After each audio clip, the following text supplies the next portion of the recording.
Hey guys, what's up? It's Terraria Unleashed here, and I'm doing a Terraria video on NPCs.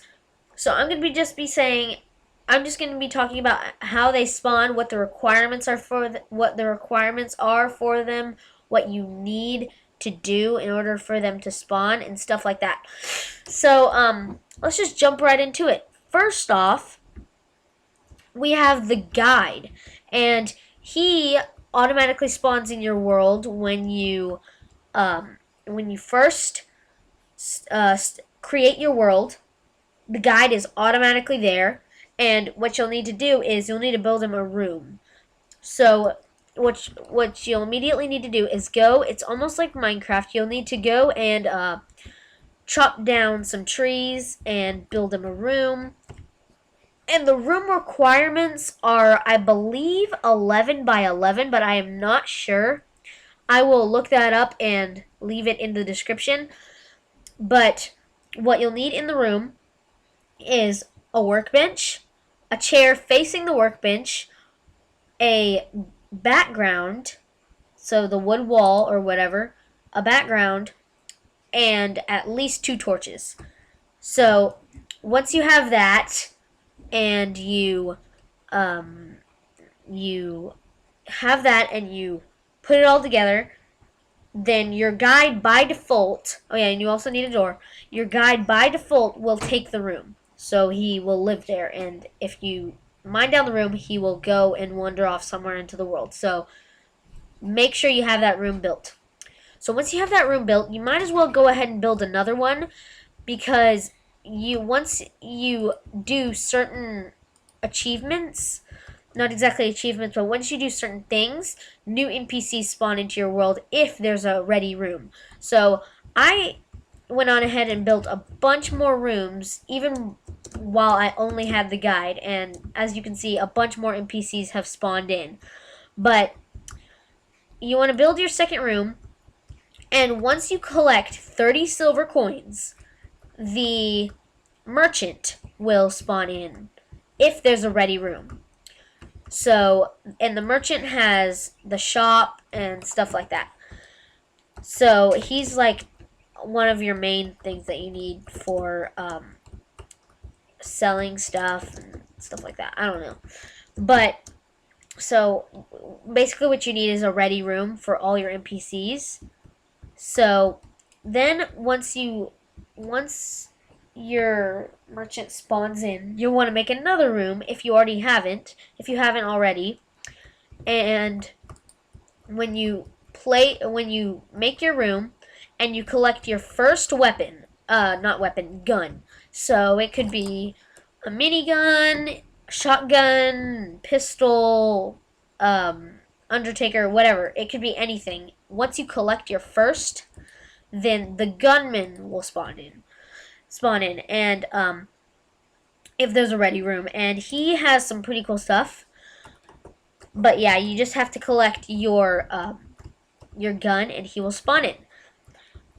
Now the nurse, you as well have to have a ready room, and she will spawn in when you collect and use your first heart crystal. So when your hearts are, for example, down to 100. 100 is what they are when you first create your character. When you use a heart crystal, it goes up 20. So 400 is the max, but it goes up 20 every time you use your heart crystal. So once you use a heart crystal and you get your first heart crystal, she will spawn in. Now we have the explosives guy, and he will spawn in when you collect your first stick of dynamite. So he sells some pretty cool explosive items, and yeah, he's pretty cool. So you have to have a ready room for him, and when you collect your first stick of dynamite, he will spawn in. Now the dyad, she will spawn in when you defeat your first boss. So your first boss could be Skeletron, it could be the Eye of Cthulhu, it could be the Brain of Cthulhu.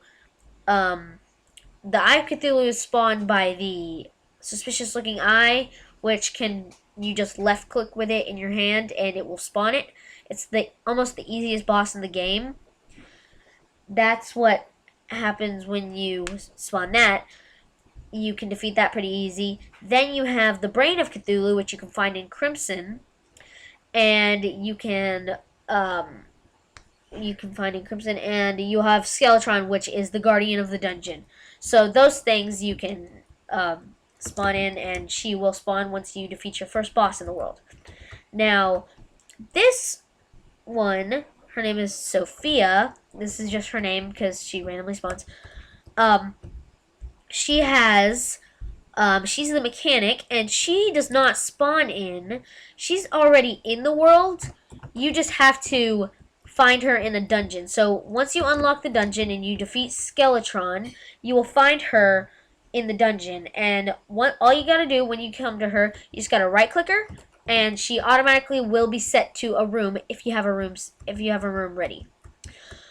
Now, the clother, they will spawn in when you put on your first pair of clothing. So, once you find pants or a shirt or something, no, I'm wrong. Once you put on your first something like this, like a cape, you put on a cape, you collect a cloth, you do something involving clothes, they will spawn in. And the cloth are found in caverns and underground chests, so that's pretty cool. And then we have the painter, which I am actually not sure how he spawns. I think it's like you have to collect your first, you have to put down walls. I think that's what it is. You put down walls, or you do something involving color, and he'll spawn. I'll post it in the description when I figure it out. And then we have the fisherman, which he gives you quests, which are pretty awesome. He gives you quests and fishing quests, which you can go and fish, and then he'll give you certain items for what you bring him. So he is found at the very end of the world, so way over here, way over here. When you travel all the way, this scroll, those are the two ends of the worlds, the ends of the scrolls. So he's found way over here in this very end. This is the last part of the world. It's just ocean. He is found floating about right here, and he's asleep on the water. And then you just have to jump in, go and right click him, and he will become your NPC if you have a room ready. I hope you guys enjoyed this video. Please give it a thumbs up, like, comment, and subscribe if you like the video. And if you are new to my channel, please spam that subscribe button, because this is my very first Terraria video, and I'm excited. So, thank you guys for watching this video, and I'll see you later. Goodbye.